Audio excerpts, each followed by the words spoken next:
महाराष्ट्र शासनाने 2 जून रोजी पुण्यश्लोक अहिल्यादेवी होळकर शेतकरी सन्मान योजना जाहीर केलेली आहे। या योजनेमध्ये 3 घटक आहेत: कर्जमाफी, एक वेळ समझोता आणि प्रोत्साहन।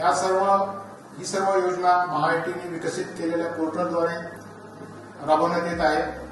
या योजनेचा लाभ घेण्याकरता सरकार विभागामार्फत सर्व बँकांची माहिती महाआयटीच्या पोर्टलवर भरण्यात आली।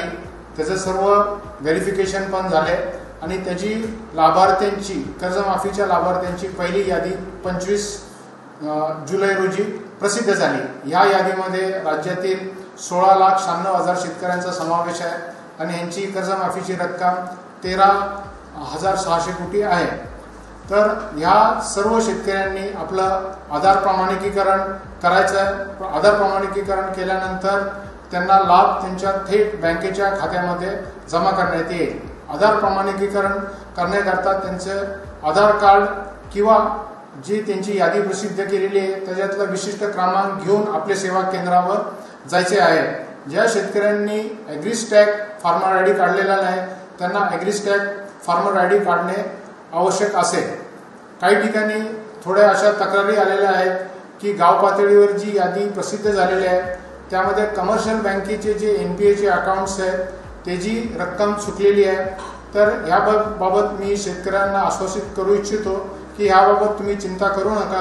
आपण आपल्या बँकेच्या ब्रांचमध्ये जाऊन तपासावे।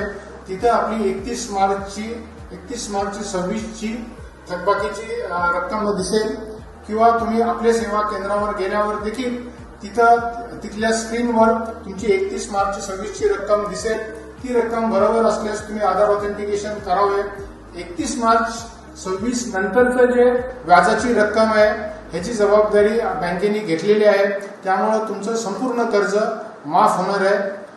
आणि ह्या उपरांत कोणत्या शेतकऱ्यांना काही इतर अडचण असली, जसं त्याचं नाव चुकलेलं आहे किंवा आधार नंबर चुकलेला आहे किंवा खाते क्रमांक चुकलेला आहे, तर त्यांनी पोर्टलमध्ये ग्रीव्हन्स रेस करावं, जेणेकरून त्यांची तक्रार जिल्हाधिकाऱ्यांकडे जाईल आणि जिल्हाधिकाऱ्यांच्या समितीमार्फत त्या सर्व तक्रारींची चौकशी होऊन त्याला लेखी उत्तर दिले जाईल।